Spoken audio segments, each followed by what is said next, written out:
Welcome to the Mark Attwood Show, Adventures in a Cosmic Suit. Before I start, don't forget, below in the description is my email list. That's the best thing to be on to keep up with things, especially when I get censored, which is a regular occurrence. Part of my mission is to share things that I think are interesting and worth exploring, and part of that is based upon the fact that one thing I know for sure is that this is an upside down world and we've been lied to about everything, especially history. And, we live in a world right now. Let me just show you this screen here.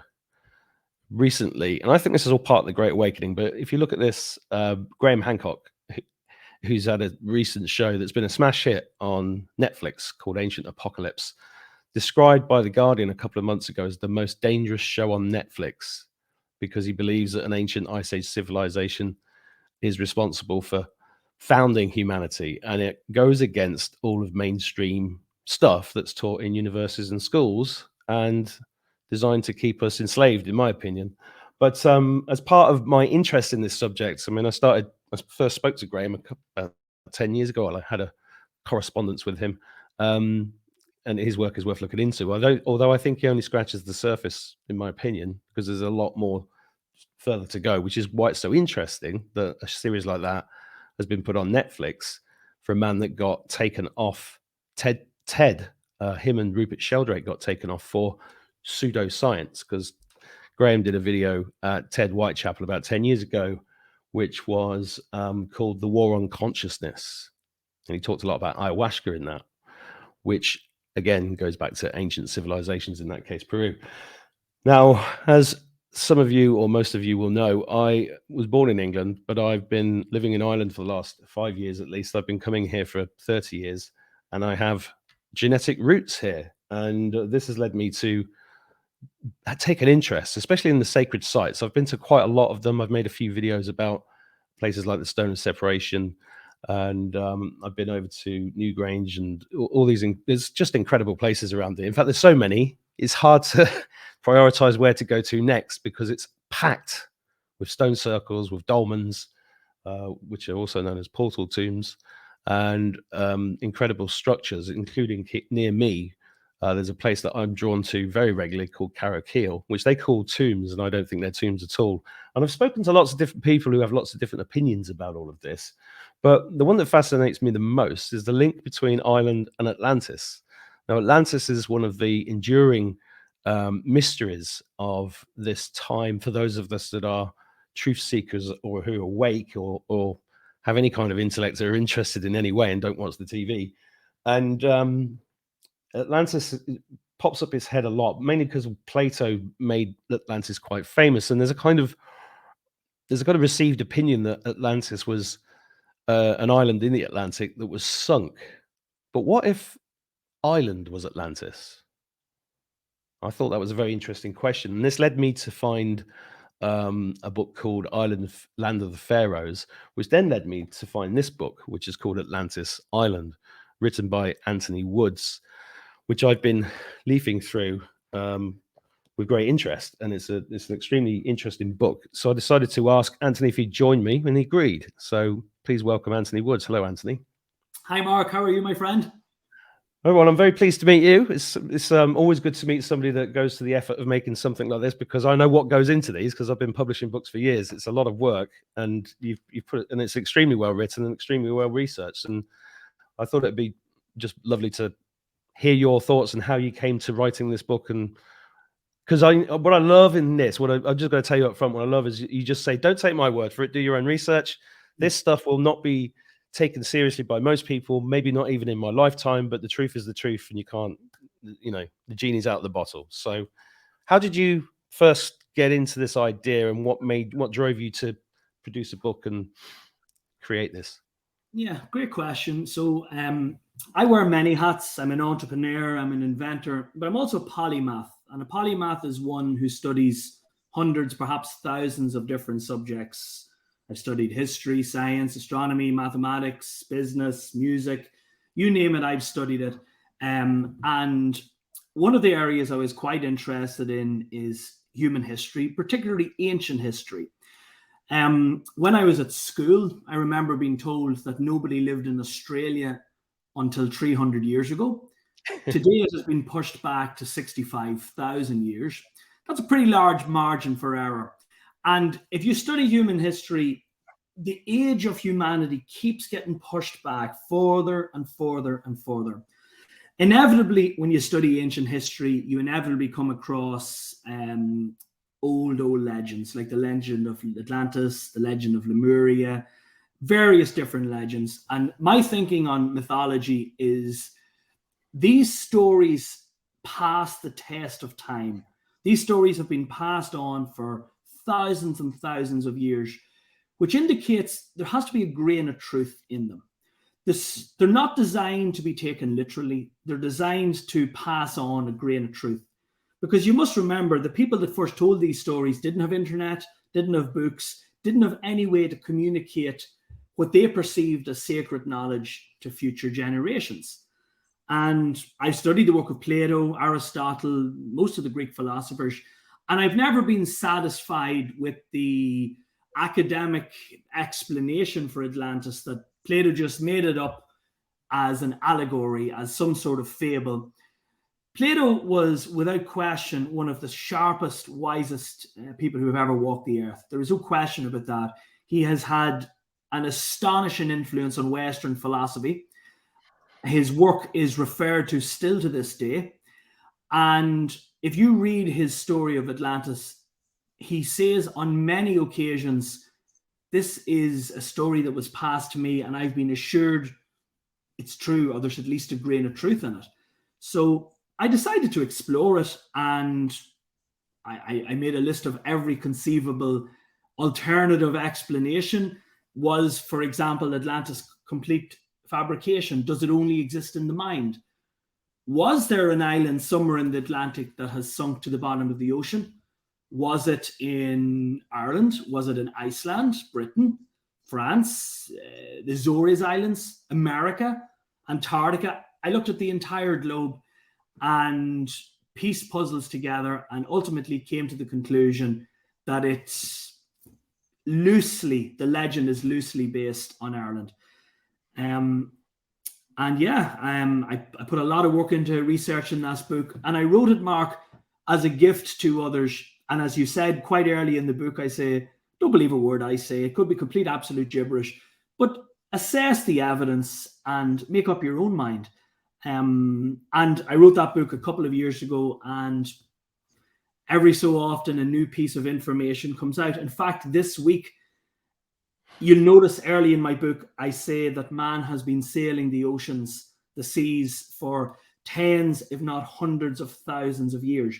Just this week, a scientific paper has come out from a very credible organization that says man has been sailing in the Mediterranean 450,000 years ago. Now, that's hot off the presses. It's only out this week. But if that is proven to be accurate, that changes everything. Yep. We seem to think that sailing was a fairly late development in the progression of civilization. But actually, if you think about it, how long do you think it took Stone Age man to realize that wood floats? Yeah. It's a whole lot easier to make a raft than it is to tame a horse, for example. So I went down the rabbit hole and I came to the conclusion that the legend is loosely based on Ireland. Of course, it's very easy for a detractor not to read the book, to literally say, okay, well, this guy's from Ireland. Of course, he's going to say it's Ireland. And if that's your level of intelligence, then you're entitled to your opinion, but you're not entitled to your own facts. The facts in this book, there are over 1,000 pieces of evidence to support the claim. And as you alluded to earlier, it may take a decade or a generation or a century, but the core truth of this book, I'm certain, will be proven in the fullness of time.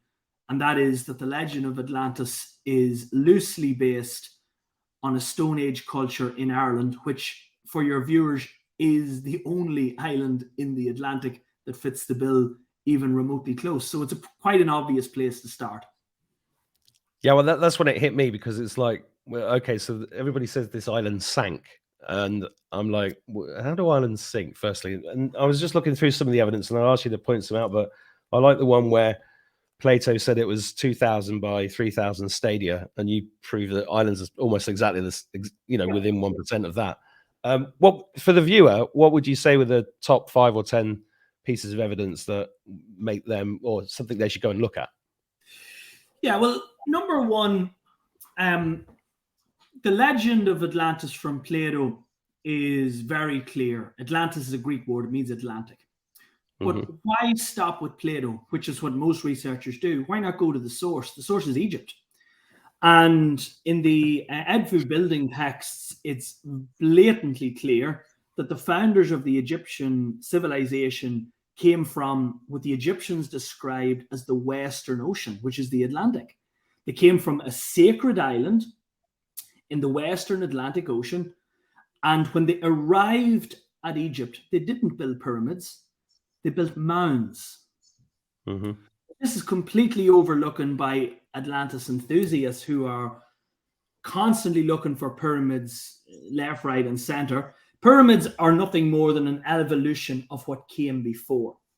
So if you study ancient Egypt, there are many of the ancient texts that speak of mounds.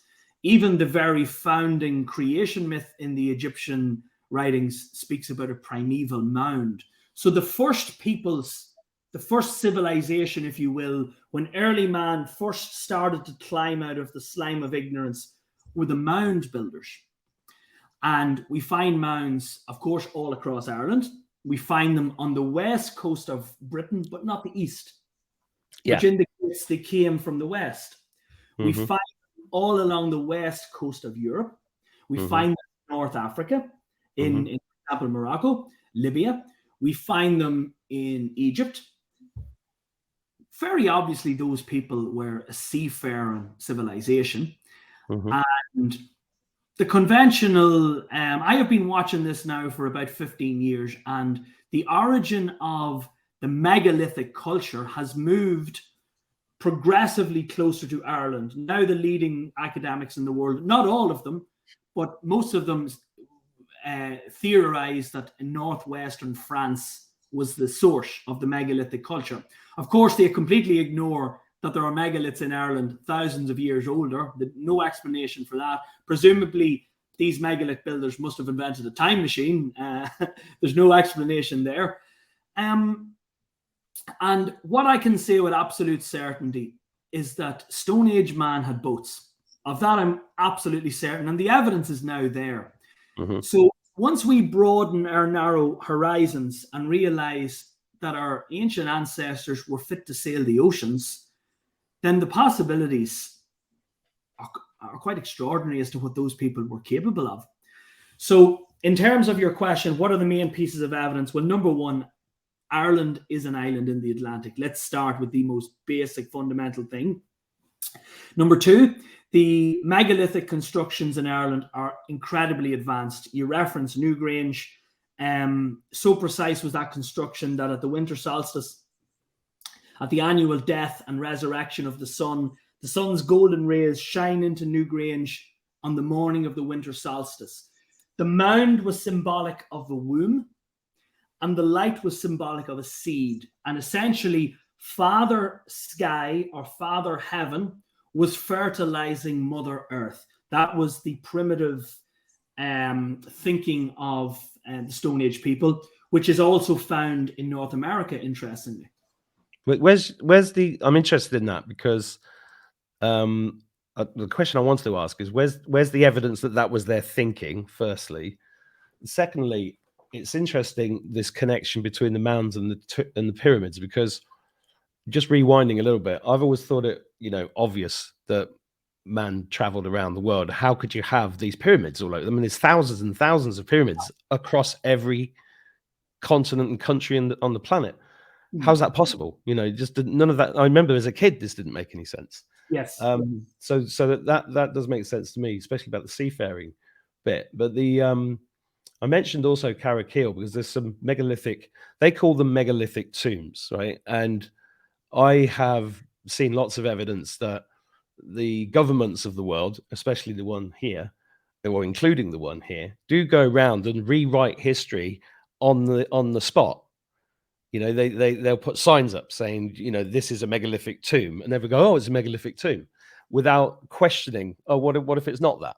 It's like anywhere that's got a visitor center, I get very wary of, because the visitor center, like the one next to the Giant's Causeway, is just telling everybody how this was formed from volcanic lava. But if you go and look at it, there's no way that story makes any sense. But they built a multi-million-pound visitor center to convince everybody that goes there that it is. So, and even down to the fact that there are chapels on islands in the lakes all around Ireland that have had Christian things etched into them to make them newer. So they literally rewrite history on the spot. Instead of knocking it down, they just put something else in to put people off the scent and off the puzzle and stick to the mainstream narrative. Do you agree with that?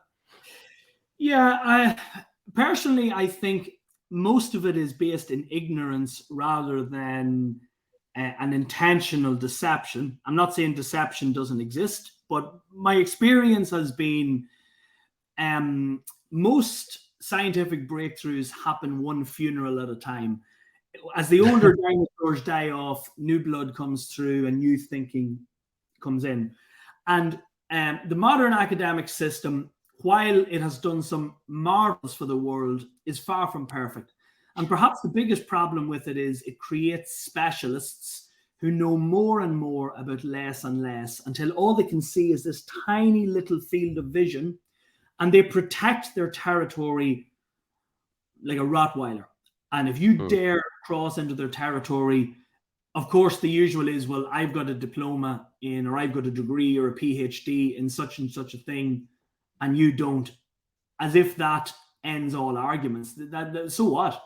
The truth doesn't need a diploma on the wall. The truth doesn't need a salesperson. It either is or it isn't. And I think that there's a lot more territorial thinking when it comes, particularly archaeology, which is very political. It's very emotive.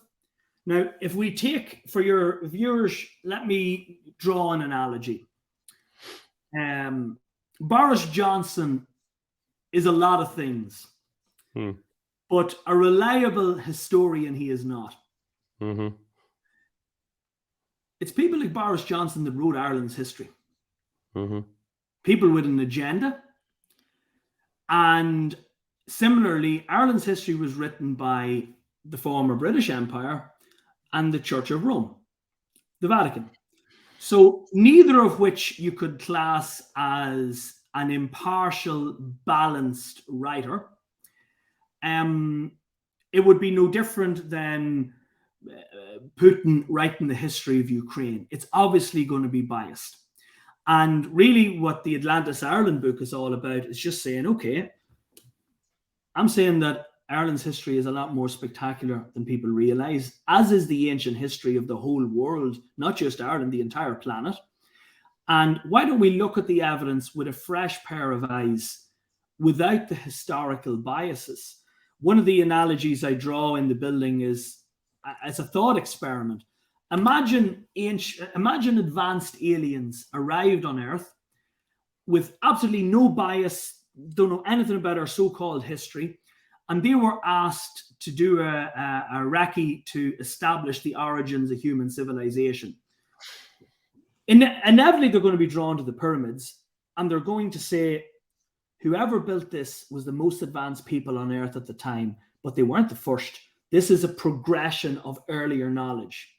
They will be drawn to places like Göbekli Tepe, which it turns out isn't as old as people claim. The carbon dating on that is so ridiculous, it's not even funny. It's old, but it's not that old. But nevertheless, Göbekli Tepe, as spectacular as it is, it wasn't the first thing humans ever built.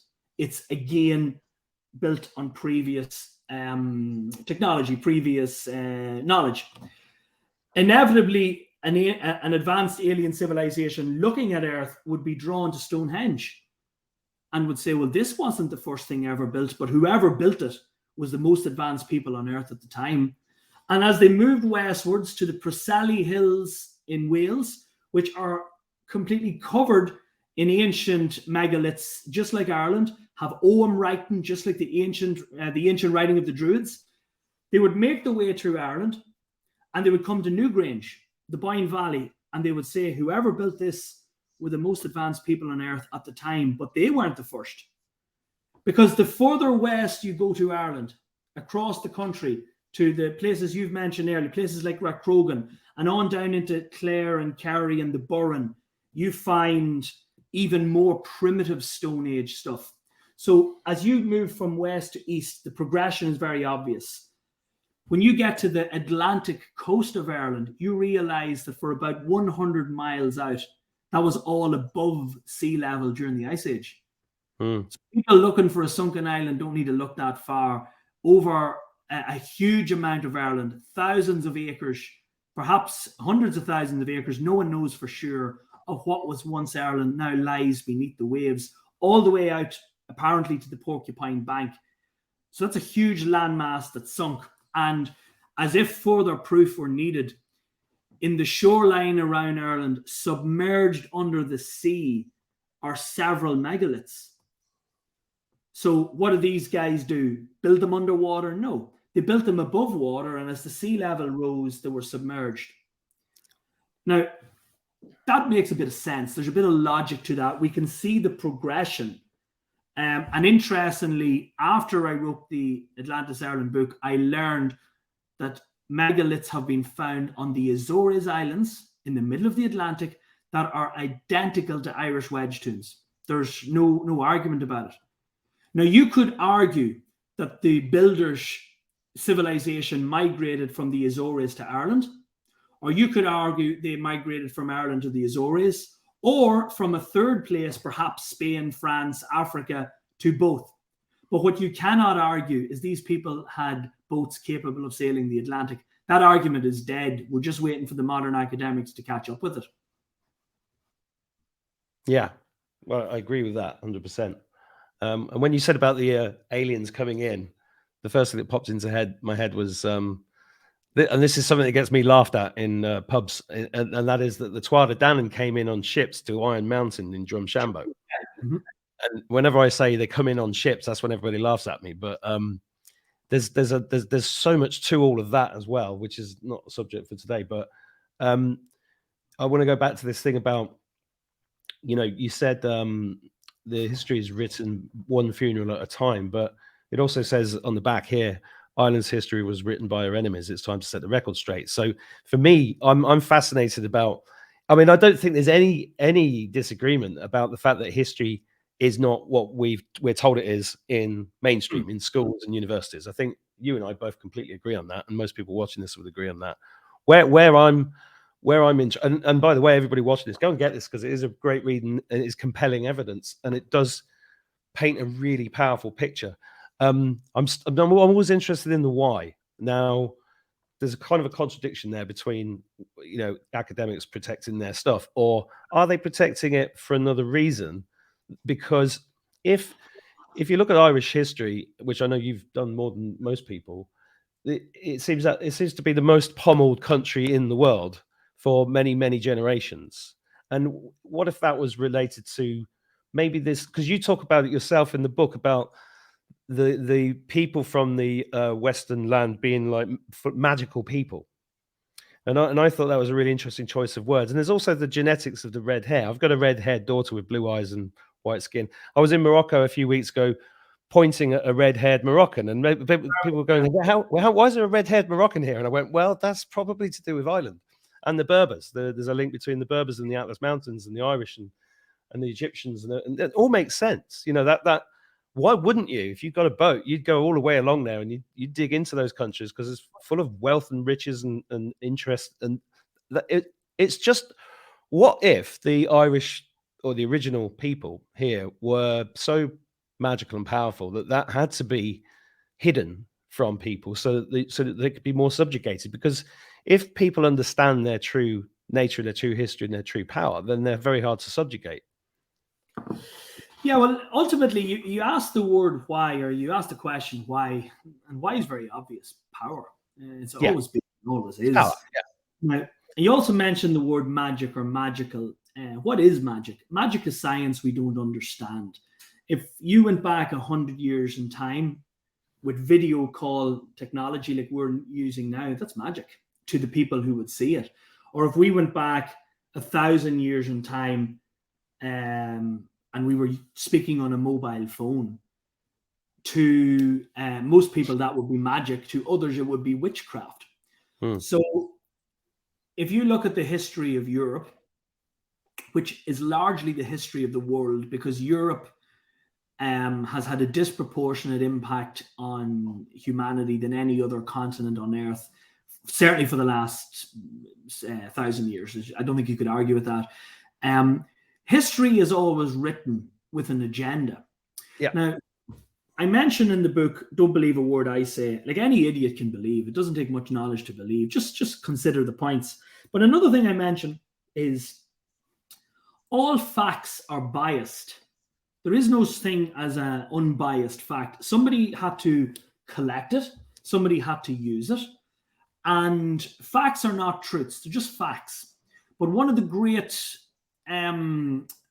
tricks of someone who tries to mislead people or just try to convince them, perhaps they don't have ulterior motives, is to use facts as truths. So, for example, I started a company last year. I own several businesses, and I was the top salesperson in that company for the first 3 months. That is a fact, but that's not the truth. The truth is I was the only salesperson.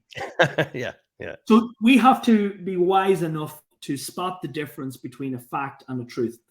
Now, here's a fact for your viewers and your listeners. Why did the Greeks call Ireland the sacred island?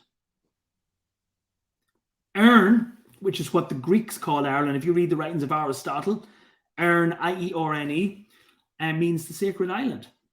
The Romans back in the day called Ireland the sacred island. You don't call something a sacred island unless it's very, very, very ancient. And since my book came out, it has now been proven that A, Ireland did not freeze over during the Ice Age, and most likely Cornwall and parts of Britain didn't either. We know for sure Ireland didn't. It's been proven that people have been in Ireland continuously for at the very least 33,000 years at minimum. But there is a bizarre double standard with Irish history, and I'm not quite sure. Ireland's almost a joke culture.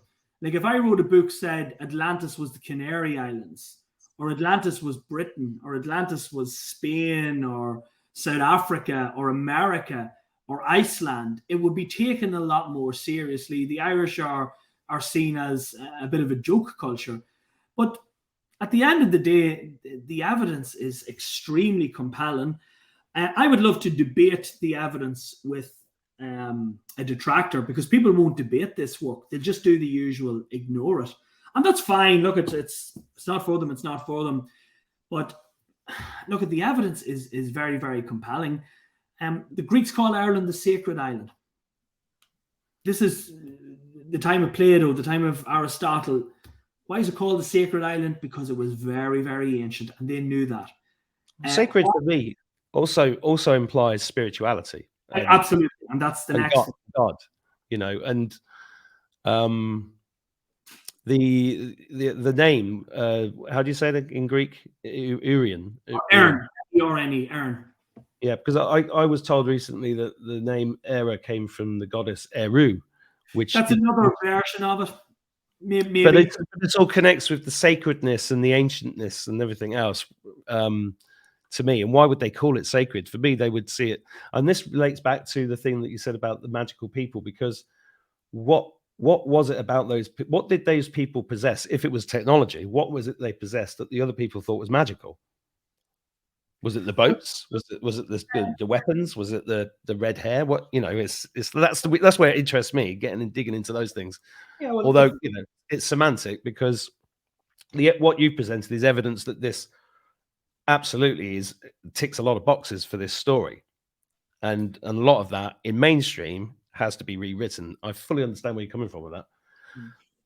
I think when it comes to, again, I don't use the word magical because whenever you have the audacity to bring out a book like this, people are waiting for you to use one word and beat you with a stick. So, as I've said earlier on, a perception of magic is nothing more than science we don't understand. But what would Stone Age man consider magical? Well, at the very earliest time, the wheel and fire. But moving on from that, the chariot. Look at the ancient mythologies of Egypt, of Greece, of Rome, of India, of all these places. The gods had chariots. So obviously at one time in the Stone Age, whomever used chariots was perceived as a lot more advanced than those who had yet learned how to tame a horse, for example. Other magic would be magnetism, dowsing rods, people find water. A very obvious one would be medicine.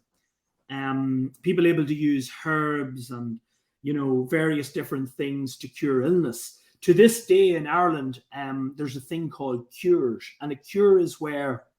That's a pint in the morning, isn't it? Well, that's a different type of cure. But a cure is where someone has been handed down for generations a particular cure to a particular ailment.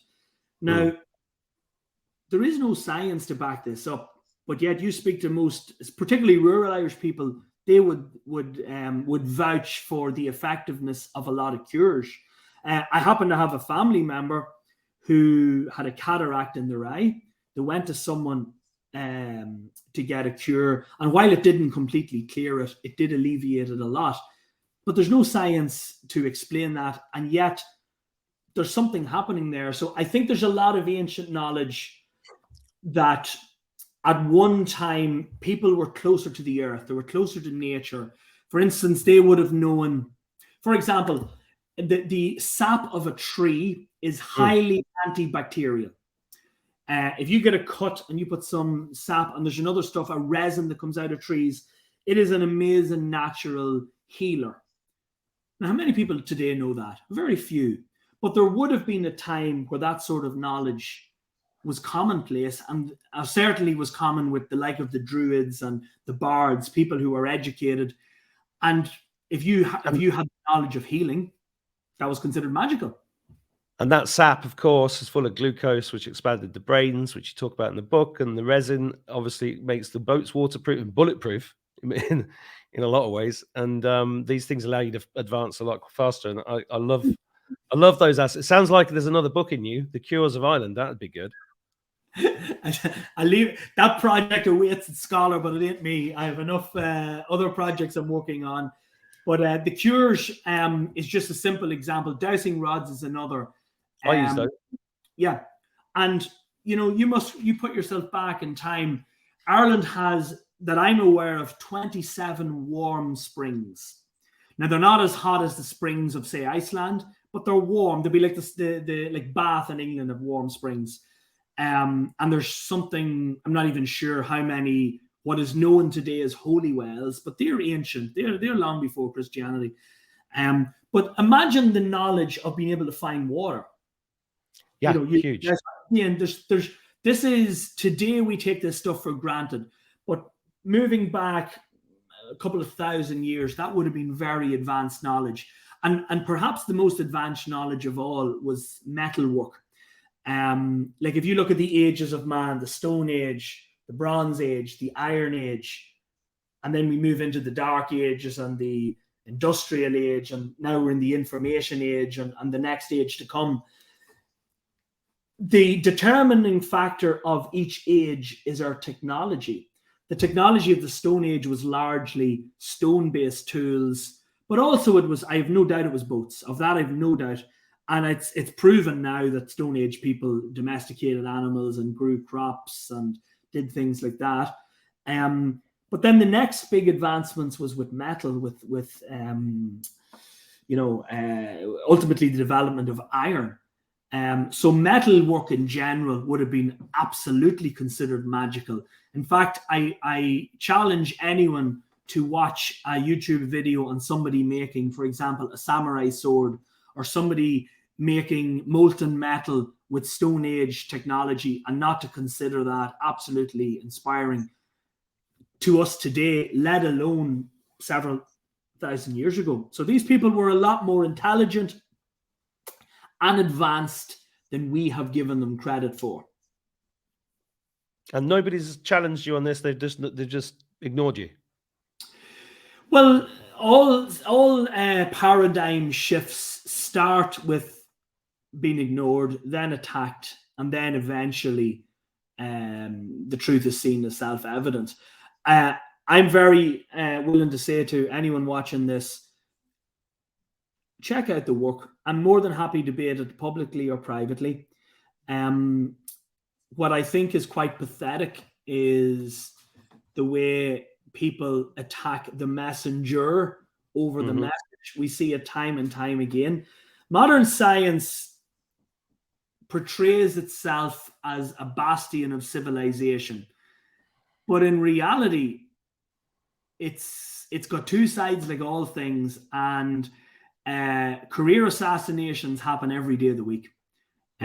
Imagine, let's just say for the sake of argument, me and you were working in one of the most prestigious universities on earth. And we went in and said, we reckon there's something to this Atlantis lark. We want to research it and put out a paper from, Oxford or Harvard or whatever. Would we be allowed to do that? No. That's not academia. That's called censorship. And that's why I've dedicated my life to building a university for mavericks, where we can research whatever we want. Well, I found this interesting. When I saw Keystone on there, I said, let's have a talk about that as well. What's the idea behind that? The universities of the past are not going to create the future. And the universities of the past, as in what we have today, there are a lot of positives, no question about it. However, there are also a lot of negatives. For example, censorship is a much bigger problem than people realize. Another example is the Big Bang Theory. Now, I don't support the Big Bang Theory. I have seen zero evidence that the universe is not infinite and eternal. I think the Big Bang is nothing. I think the universe is that large that a Big Bang happens every day of the week. I've studied the Big Bang for years, and I reckon within my lifetime it will be consigned to history. I think the universe is far more magnificent. It's a very convenient idea, wasn't it? Okay, yeah. So the universe just magically popped into existence. It broke every law of nature, and we can't explain any of that stuff, but take it on faith. Okay, now, but here's the point. Whether I'm right or wrong is largely irrelevant. The point is, if me and you were working in a high-profile university and we wanted to bring out a scientific paper to rubbish the Big Bang or to challenge it, A, we wouldn't be allowed to do it. B, we would be under severe pressure never to speak of such things again, because this cash-strapped university receives a lot of research dollars to research the Big Bang. So this is look at the research that goes into paid research projects. Talk about corruption. My scientist says this thing is safe. Your scientist says it doesn't, or we just forget about it. Like, there are a lot of guns for hire in the academic thing. That's all part of the evolution of education. I think the universities of the future will be very, very different to the universities of the past. Number one, they will be absolutely financially independent. Like, if I take business schools, the guys teaching in those are supposed to be good at business. Well, if you're good at business, you're rich. No. Yet business schools are forever going around with their begging bowl looking for money.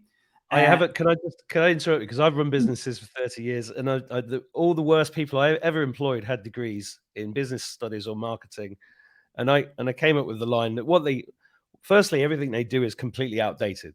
It's years out of date. I actually taught the first ever digital marketing course for Manchester University in 2008. But that was the first time a university had ever put anything online for that subject, even though that subject was already 10 years old by that time. So they're massively out of date. And the other thing I'd say is that what they teach them to do at university is they don't teach them to make money. They teach them how to spend budgets. There we go. Two different things. Absolutely. Yeah. So I agree with you 100%. And like, I teach business all over the world. It's one of my main outlets for my love and interest in teaching and education. I have taught business all over the planet at this stage, and I teach it practically. Like, I've done it in the real world. I've started, built, sold multi-million companies. I know how to do it. I've done it several times.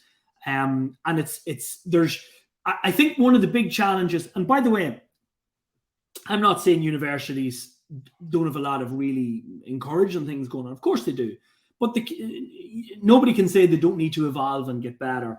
I think the big thing, if we take business education, for example, 9 times out of 10, it's taught by someone who's never started, run, or sold a business, right? Well, that's a problem straight away. Secondly, it teaches theory, which you and I know only ever works in theory. Getting something to work in practice, very, very different than theory. Theory is great, but at the end of the day, can you put it into practice? Can you turn it into, in this example, profitable, successful business? It's beyond me why we have such money being pumped into universities. And what ends up happening, most of the students, particularly in America, leave university with a mortgage of debt and no house. It's absurd. Absolutely. I've been teaching my kids this for years. Yeah. When my kids say they want to go to university, I'm like, why? Yeah. Like, so I can get a job. And I'm like, why do you want a job? What are you talking about? And it's a real struggle because they're getting indoctrinated with this all day, every day at school. The universities of today need to go from good to great. That's the kindest way I can put it. And I think that the big things that they're missing, number one, practical, real world life skills. I think practical problem solving, just take that as a simple example. I have a lot of friends who've went back to college and done MBAs and done different things, but they've yet to learn how to solve a problem, which is a skill in itself. And there are so many things that can be done better. And ultimately, we're building an organization that, number one, is financially independent. We make our own money. We're financially independent. We don't want, need, or have any interest in outside government money or whatever, which means we can research what we want, say what we want, teach what we want, and we're ferociously independent, which I think a university should be. And thirdly, I think that when it comes to the education of the future, it will be a lot closer to, if you like, a boot camp, which lasts for maybe 2 or 3 days or a week or 2 weeks, than 2 or 3 year long programs where you only go in for 5 hours a week. It's absurd, absolutely nonsense. It is. So I think that, listen, we don't have all the answers, but we're certainly asking the right questions. We're working on it very hard. And as I say, I think one of the reasons I brought out the Atlantis Ireland work is I know in my heart and soul it's accurate. I just know that. And there may be 1 or 2 facts or pieces of evidence in it that the fact might be accurate, but it's taken out of context or something. Who knows? But in the fullness of time, I know the work is solid. And as a result, a day will come when the universities of the world have to answer how you guys couldn't figure this out. Because the Atlantis mystery is a big one. It's topical and it's not going away. Well, I run courses on teaching people how to write books and find what's already in their head and get their ideas out there. And one of the things I say to people is it's more important the fact that you've written it than anybody's read it. Yeah. And what this is a statement of intent and philosophy, and it kind of ties in with everything that you're about and Keystone University is about. So where would you like people to buy this? Because I do think people should read this. Do you want to buy it on Amazon or do they buy it direct from you? Amazon. Yeah, we self-published that. We had a publisher who looked at it, but if I'm being brutally honest, the terms were terrible. And with Amazon, I can periodically update it as new evidence comes out. So if you buy that book today and you buy it in a year's time, there'll be 1 or 2 little things added as new evidence comes out. So that's why we sell it on Amazon. Interestingly, the reason that book came about is when I had all the evidence compiled, I had hired a senior academic out of one of the big 3 universities in the United States. Okay. I don't particularly want to name them, slander and legal actions and all that stuff, but it's one of the big ones. It's certainly one of the top 10 Ivy League schools. And the purpose of it was he was to write an academic paper with my guidance and publish it. And the university stopped it. Horrific. So this sort of stuff happens. There's a lot of censorship, but that's fine. What gets repressed eventually gets expressed. And you mentioned Graham Hancock at the start of your show. Again, I watched the Netflix show. The word Ireland wasn't mentioned once. Oh, I no. have a library of books in front of me here on ancient civilizations. Ireland is rarely mentioned. There's a book actually I read recently on ancient civilizations, particularly Atlantis, and honestly, how they couldn't have mentioned Ireland is beyond me. They talk about red-haired people, white skin, that sun regularly, little circular boats, which is the Curragh. Here's an interesting fact about the Curragh boat. The River Curragh, and there's a sea Curragh, they're Irish boats. The River Curragh is unsinkable. It can turn, it can capsize, but it's virtually unsinkable unless it springs a major leak. Now, that's the sort of boat that early Stone Age man was using, that we know. And people have sailed from Ireland to the United States in Curraghs. Have they? Yeah. That sounds like a laugh. I'm just looking for a picture. You've got a picture in the book, and I'm trying to find it. Yeah, there's different ones. The River Curragh is almost like a woven basket. Yeah, there we go. A little round thing. And it's covered in leather. And the leather obviously is waterproof. And then it's sealed with tree resin, which I mentioned earlier, and makes it rock hard. And it's an extraordinary thing. It's able to sail up and down rivers, but also in the sea. And this is how Stone Age man progressed. Originally, they would have used rafts, tied a couple of sticks together and floated. But the Curragh that I showed you, that's the next evolution. It's creating, if you like, a vessel shape. They weave it together. They put their leather on it. They seal it. And quite a remarkable invention. Some of the most innovative people that has ever walked the earth lived in the Stone Age. Because if you look at our modern world today, we eat food grown by agriculture. We didn't invent agriculture. Stone Age man did. We didn't invent sailing. Stone Age man did. We didn't invent fire. We didn't invent the wheel. There's a whole bunch of stuff. We just have an arrogance. Homo sapien means wise man. Maybe it should be Homo hubris or Homo ignoramus, in that we assumed that Stone Age people were highly ignorant. I don't know about you, but these people give birth without hospitals. They fed their families day in, day out, week in, week out without supermarkets. They were able to hunt. They were able to gather. They were able to watch astronomy, figure out the movements of the heavens. They were able to understand the seasons and farming and agriculture and domesticate animals. The most extraordinary innovative times probably in the entire human civilization was the Stone Age. And yet we as a species consider Stone Age man as primitive, ignorant. I think it's quite foolish, actually. Well, so do I. And I put that down to Hollywood and all of those, Stanley Kubrick and all of that. Because, I grew up thinking they were like monkeys. And I know that that's all wrong, because I spent 50 years undoing all of that programming. And I think it's a beautiful way to put it. Keystone University, is that something people can engage with right now? You can check it out on the website is keystone.ie. And you can check us out, what we're doing there. And we have some programs that we'll be running this year.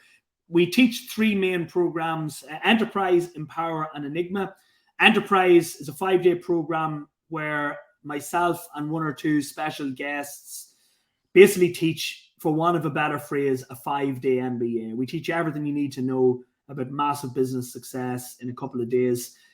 We also do Empower. We call that Awaken the Genius Within. We talk about how to make the most of the mind, creativity skills, communication, problem solving, things like that. And then we also run Enigma, which is, you'd like this, it's called Explore the Great Mysteries. So we look at everything: science, religion, philosophy, mathematics, forbidden history, archaeology, conspiracy theories, everything you can think of. So there are 3 main programs we run. and maybe some of your viewers might be interested. I think the big thing I would say to your viewers is this. Imagine there was a great mirror of truth smashed into a million pieces. Mm-hmm. Seems to me that most books contain one little piece. And I think my book contains a little piece. I think there's a lot of people on YouTube with little pieces. There's Wikipedia has many, many pieces. There's a lot of information out there. I think when it comes to the Atlantis Ireland theory, realistically, what are the alternatives? Well, alternative number one is that Atlantis didn't exist. Actually, that's true, because there was never a place called Atlantis. It's a name. It's merely a name for the Atlantic Ocean. But was there a grain of truth behind it? Was there a seafaring Stone Age people? The evidence is really building up to say there was. A lot of people think Atlantis might have been in the Mediterranean or somewhere like that. Again, it misses out that it's not in the Atlantic. You could argue that Atlantis was America. You could actually make a really good argument for that. But I think ultimately the Greeks, where the legend of Atlantis originated, called Ireland the Sacred Island. And sacred denotes spiritual and it denotes ancient. The Romans called it the same. Atlantis was a sacred island in the Atlantic. Ireland, according to the Greeks and Romans, was a sacred island in the Atlantic. You don't need to be a rocket scientist. And one other thing that I haven't heard anyone else saying about the legend of Atlantis. How do we know the ancient Irish didn't just make it up to stop people looking for the island, to raid it, rape, murder, and pillage their way across it? At the end of the day, if you have, if you're afraid of being burgled, you're not going to tell people where you live. I think there's a possibility that the legend of Atlantis was originally created to protect Ireland. Now, that's not as far-fetched as it may seem. It's well known that the Atlantic was supposed to be full of sea monsters and all this sort of stuff. I think a lot of that was to protect a homeland. I really do. I also don't buy this narrative that the Romans never made it to Ireland because there was nothing there, apart from, of course, the richest soil on earth. There are plenty of Irish legends, such as the Battle of Ventry, which speaks about how the armies of Greece and Rome attacked Ireland and they were fought off. If some of your listeners are interested in that period of history, there's a very famous missing Roman legion. The missing, is it the 10th Legion? I think it's the 10th Legion, but a bit of Googling would find it, which have never been found. I think there's a good possibility they tried to make their way to Ireland, and Kerry, the Battle of Ventry, was the place. The reason I put 2 and 2 together, maybe I've got 4, maybe I've got 5, is that in Irish legend, it says Rome and Greece attacked Ireland at this place. And it seems to be roughly in and around similar times as the missing legion went missing in Rome. Maybe, maybe not. Who knows? But what I can say is this: there is so much about Irish history that has been butchered and lost. Why is it when the Vatican sent the British to Ireland in the first place, like the Laudabilter document signed by the Pope at the time, give the Normans permission and the sovereignty of Ireland? They raided it. What was the first thing they did? They burnt all the books. Mm-hmm. And there are plenty of records, even going back to the time of the so-called St. Patrick, even back to that time, of him and his people burning Druid books. Oh, yeah. So there has been a major narrative that the Druids were an ignorant people who didn't write.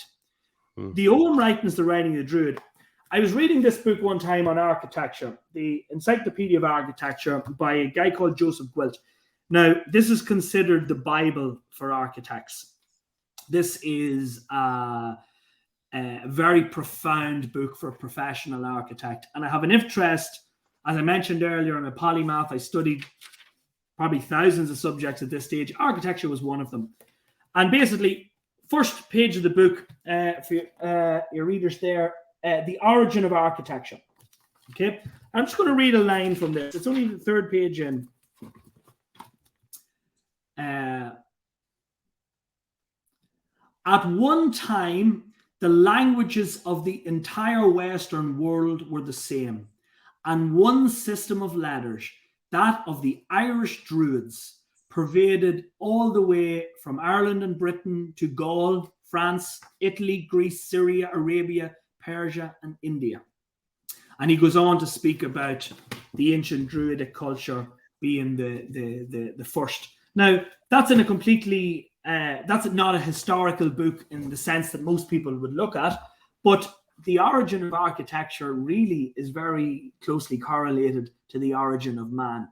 Why is it that perhaps the greatest architecture expert of all time reckoned that the first constructions ever built were the Druids' mounds and stone circles? Yeah, and there's also a lot of stuff I've been reading recently about the Bible being written in Irish originally. Is that Conor McDarry? I've read that one time. Yeah.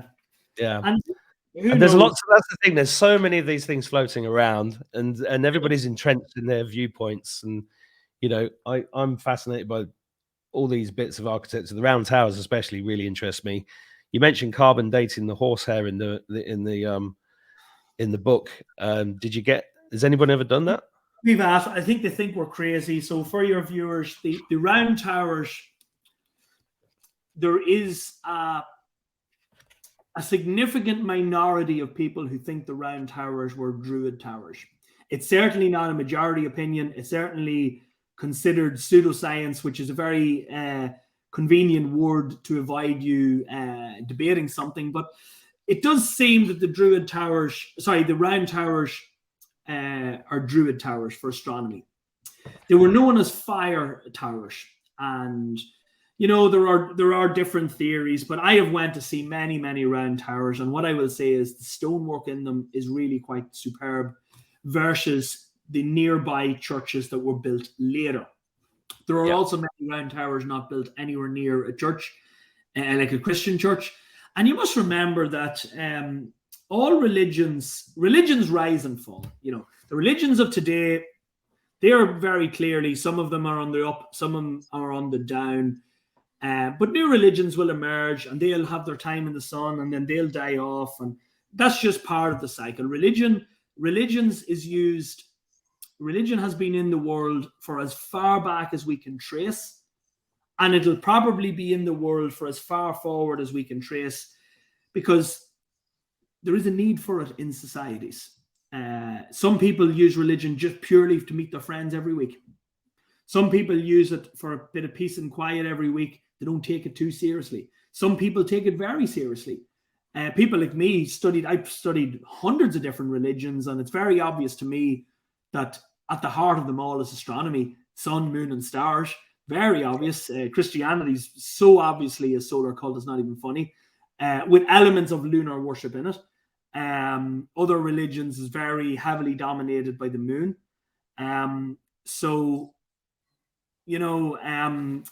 I think that the religions of the past originally were based on nature. I think the religions of the future will be based on nature. And I think that there is a deep yearning in modern society to make sense, of our place in the universe. And, look at what happened when man stood on the moon in 1969, the world virtually stopped. It was such an inspiring moment. And I hope in our lifetime, man stands on Mars, because the world will stop then again. But we are moving from a global to a solar species. That's happening. Globalization is not going away as much as people give out about it. We're moving to, in the same way as Europe has consolidated largely into a trading bloc. In time, you'll see Asia doing the same, Africa doing the same, America's doing the same. And eventually you'll have a global government, because at that stage, our species will be going into the solar system and mining asteroids for metals and diamonds and God knows what. And then eventually we'll progress past the solar system and we'll go into the galaxy. Then we'll go into the super galaxy clusters and all over the universe. Our species is the only species on the planet that can invent advanced technology. And the more I study nature, the more I've come to the conclusion that nature is technology. Mm-hmm. An apple is a piece of technology, a tree, a cell, an atom. I agree with that. Hmm. I agree with that. Just look at the way a bee flies. You know, here's a really interesting thought. We know that there was microbes, single cell life forms on Earth, at least 3.7 billion and possibly as much as 4 billion years ago. That we know for sure. Okay. They're called extremophile bacteria. Interestingly, extremophile bacteria have been found in space, although it's debatable did humans take them up or were they floating around. I personally think they were floating around, but that's beside the point. The point being, 3.5 billion years ago, we had single cell life forms on Earth. If you took all the scientists in the world today, you give them an infinite amount of money, you give them all the computer power and all that stuff they need, they could not run all the processes that go on inside that single cell, let alone create one, which proves the humble bacteria, a single cell organism, is 3 to 4 billion years more advanced than our current technology. It's a piece of technology. The planet is technology. Nature is technology. And it seems to me, if you look at Earth from space at night time, it's lit up with human technology. Humans have enlightened the Earth. I think our destiny is to light up the universe. And I think we are very quickly becoming a solar species. Within the next century, we'll be all over the solar system. Next 1,000 years, maybe quicker, we'll be all over the galaxy. Maybe then we might meet, we spoke about aliens earlier, maybe then we'll meet some advanced civilizations once we've got teleportation cracked and that sort of stuff. But that's the way the thing's going. And I think the key that will determine the advancement of our civilization will be education. And that's why I personally am quite inspired to work to that end every day. Well, Anthony, it's been fantastic speaking to you. Our time is up. Thank you for sharing your time today. It's been really interesting listening to you. I think most of that technology is already here, but that's another subject. That's another 10-hour talk. But yeah, good luck with all of that, Keystone University, and stay in touch. And for now, I'm going to say goodbye. Thanks a lot for sharing all your knowledge. Take care, mate. Thank you so much. Take it easy, my friend. Cheers, Anthony.